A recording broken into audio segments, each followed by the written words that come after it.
Muncul spekulasi jika Peggy Setiawan yang ditangkap pada Selasa 21 Mei 2024 bukanlah pelaku sebenarnya dalam kasus pembunuhan Vina dan Eki. Namun, aparat kepolisian memastikan jika Peggy yang ditangkap sudah sesuai dengan keterangan para saksi. Dugaan Peggy Setiawan bukan pelaku sebenarnya diungkap oleh kuasa hukum 5 terpidana kasus pembunuhan Vina, Jogi Nainggolan. Jogi mengaku mendapat informasi tersebut dari rekannya yang sesama advokat. Menurutnya, Peggy yang ditangkap di Bandung itu bukan sosok yang masuk dalam daftar pencarian orang atau DPO kepolisian. Peggy hanya ditangkap karena memiliki nama yang sama dengan DPO polisi. Ia mengungkapkan Peggy adalah anak dari ART yang bekerja di rumah seorang advokat KAI Cirebon. Kabid Humas Polda Jabar, Kombes Jules Abraham Abbas memberikan penjelasan. Ia memastikan penangkapan Peggy sudah sesuai prosedur dan bukan salah tangkap. Saat penangkapan, ia mengaku ada alat bukti, keterangan saksi, hingga tersangka. Terkait 2 buronan lainnya, pihaknya memastikan akan segera melakukan penangkapan. Setelah ditangkap, kepolisian akan mendalami apakah ada upaya dari Peggy untuk mengganti identitas selama pelariannya. Termasuk apakah Peggy juga melakukan upaya menghilangkan jejaknya hingga akhirnya bisa tertangkap. Seorang ibu di Jakarta Timur berinisial NKD, 46 tahun, merekam anaknya bersetubuh dengan kekasihnya.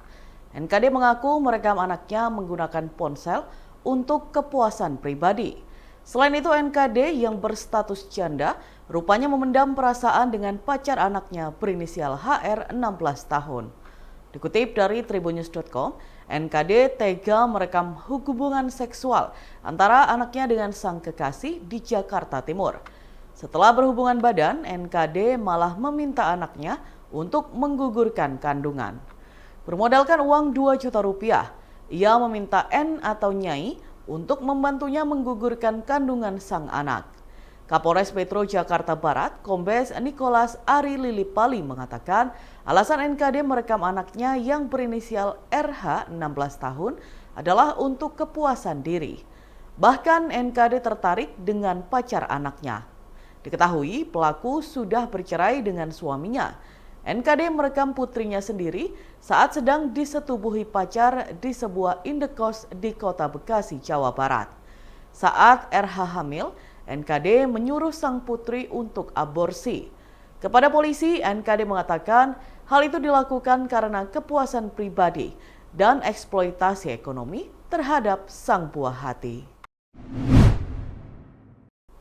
Pasukan Pertahanan Israel atau IDF mendapatkan perlawanan saat berupaya merobohkan kamp Jabalia. Saat lengah, tank dan tentara Israel itu dilempari dengan peledak rakitan dari belakang. Akibatnya, tank canggih Israel itu berselimut kobaran api dan membakar tentaranya yang masih ada di dalam. Dilansir dari Al-Mayadin, serangan tersebut diungkapkan oleh Brigade Al-Quds. Pasalnya, pada Selasa 21 Mei 2024 lalu, pasukannya menyergap IDF yang tengah beroperasi di kamp Jabalia. Saat pasukan perang Israel itu lengah, pejuang Brigade Al-Quds melempari peledak rakitan ke arah tank Zionis.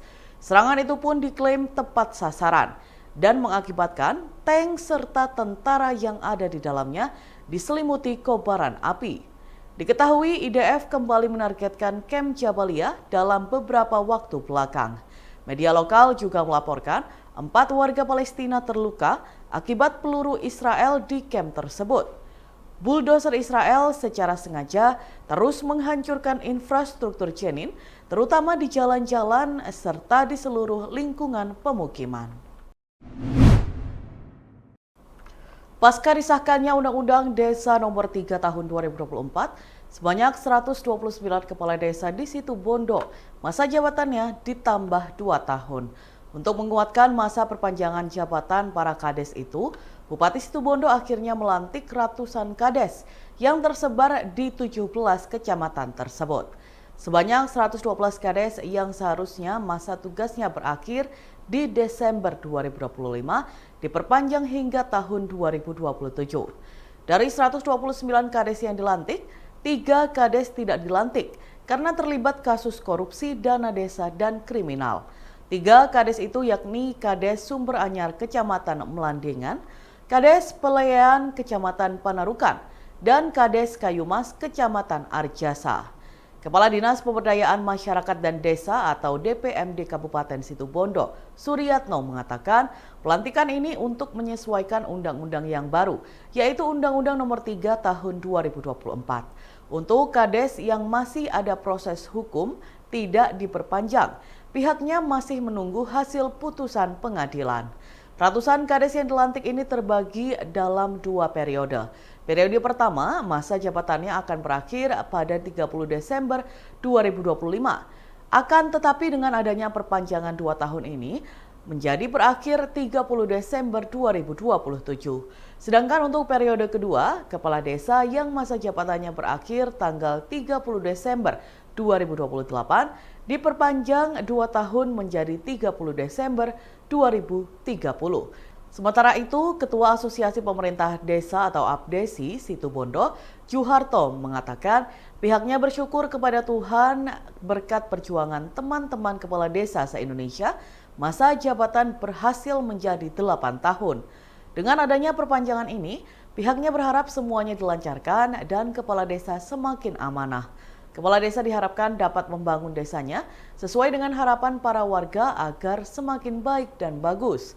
Dikonfirmasi secara terpisah, Bupati Situbondo Karna Suswandi mengatakan pihaknya hanya melantik perpanjangan masa jabatan kades, di mana itu sudah diatur dengan peraturan Bupati. Untuk itu, mantan Kadis PUPR Bondowoso ini berharap kepala desa bisa melaksanakan amanahnya dan mampu melayani masyarakat dengan baik. Dalam Tribunnews berikut kita simak bersama wawancara dengan Kepala DPMD Kabupaten Situbondo Suryatno, Ketua APDESI Situbondo Juharto, dan Bupati Situbondo Karna Suswandi. Menyesuaikan undang-undang yang baru, Undang-Undang 3 tahun 2024, kan ada perpanjangan masa jabatan kepala desa. Berapa tahun itu? Ditambah 2 tahun, menjadi dari 6 tahun menjadi 8 tahun. Ada berapa kepala desa yang dikukuhkan pada saat ini? Ada 132 desa, tetapi nanti yang dilantik ini 129 desa. 3 akan ada proses hukum. Untuk yang proses hukum apakah juga diperpanjang atau tidak ini? Oh tidak, kita tunggu hasilnya dulu. Kita tunggu hasil putusan pengadilannya seperti apa nanti. Berarti ini sampai jabatannya sampai tahun berapa ini?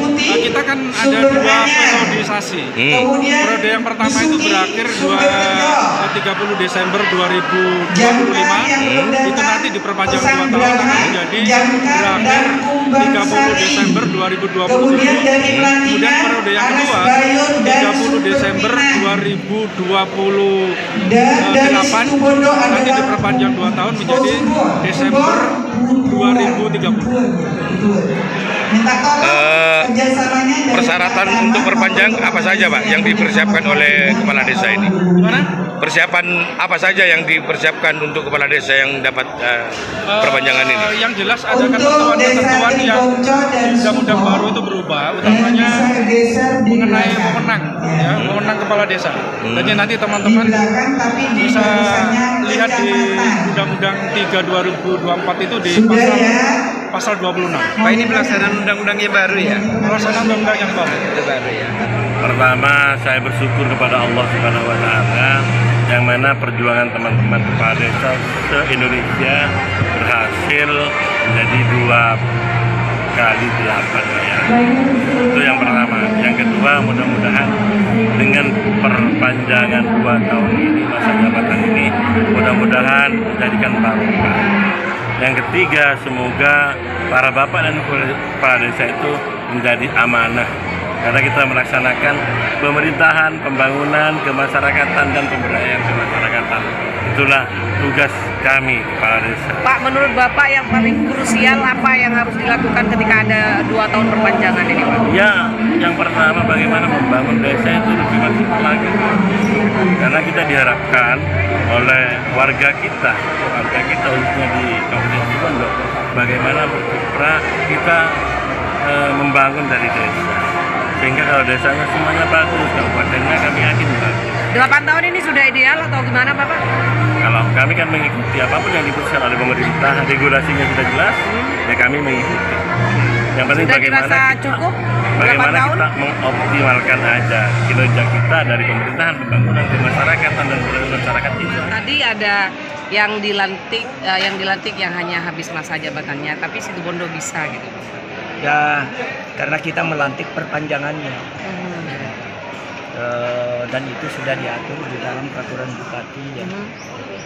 Oleh karena itu, karena bagaimanapun juga ini adalah tindak lanjut dari peraturan perundang-undangan yang ada ya. Ya. Terus Ada pesan-pesan pesannya apa untuk- berarti? Saya berharap kepada para kepala desa bisa melaksanakan amanah dengan baik, mampu melayani masyarakat dengan baik, sehingga ke depan yang kita nilai adalah kinerja daripada kepala desa itu sendiri. Relawan Prabowo Subianto Gibran Raka Buming Raka di Ponorogo, Jawa Timur menggelar syukuran kemenangan. Pasalnya, seperti diketahui, pasangan Prabowo Gibran telah ditetapkan oleh Komisi Pemilihan Umum atau KPU RI sebagai pemenang pemilu presiden atau Pilpres 2024. Penetapan dilakukan setelah rekapitulasi hasil penghitungan suara dan perolehan suara tingkat nasional dinyatakan selesai pada Rabu 20 Maret 2024 pukul 22.19 waktu Indonesia Barat. Di antaranya Boloni Mase, Bolo Gibran, Projo, Pendowo Limo, Pendowo Ponorogo, HKTI, dan Kakang Prabu. Syukuran diawali dengan melakukan doa bersama, lalu potong tumpeng sejumlah 9 buah yang mana menjadi simbol kesuksesan Prabowo Gibran. Koordinator Relawan Gibran Agus Setio Aji menjelaskan, dengan adanya syukuran kemenangan presiden terpilih, Prabowo Gibran dapat mengemban amanah yang diharapkan masyarakat Indonesia. Ia mengaku setelah selesai pemilihan presiden, kedepannya mengacu dari pemerintahan pusat, di mana akan mendukung Ponorogo hebat. Ia menjelaskan selama ini pembangunan sudah tertata. Contohnya, Telaga Ngebel sudah dilengkapi fasilitas sedemikian rupa seperti air mancur menari. Juga diimbangi dengan jalan menuju Telaga Ngebel diperhalus. Begitu juga dengan Kecamatan Sampung yang dibangun Monumen Reog. Dalam Tribunnews berikut kita simak bersama wawancara dengan Koordinator Relawan Prabowo Gibran Agus Setio Aji. Saudara-saudaraku media massa maupun media cetak, bahwa di sini saya sebagai koordinator relawan Pak Prabowo dan Mas Gibran mengadakan syukuran kemenangan Bapak Prabowo dan Mas Gibran. Dengan adanya syukuran kemenangan ini, yang pertama supaya bisa Bapak Presiden kita ini bisa mengemban amanah yang diharapkan oleh masyarakat yang ada di Indonesia, khususnya yang kedua bagaimana bisa menjalankan roda pemerintahan yang luar biasa untuk menuju Indonesia maju atau Indonesia luar biasa. Yang kedua, dari sisi relawan yang ada di Ponorogo, kedepannya Ponorogo juga mengacu dari pemerintahan pusat. Ponorogo Ponorogo juga hebat, bisa meneruskan perjuangannya bupati-bupati yang sudah ada di sekarang ini, supaya Pak Bupati sekarang ini bisa melanjutkan apa yang dikatakan masyarakat Ponorogo yang selama ini sudah membangun yang luar biasa, baik dari Telaga Ngebel, jalan-jalan, juga wisata yang ada di Sampung, monumen Reog yang ada di Sampung ini sangat luar biasa, yang dikagumi dari seluruh masyarakat dunia. Mengapa? Karena bupati kita yang sangat luar biasa ini, kami harapkan dari semua relawan-relawan yang ada di Ponorogo, khususnya masyarakat Ponorogo, bisa mendukung kembali untuk kemajuan Ponorogo dan meneruskan pembangunan yang ada di Ponorogo ini.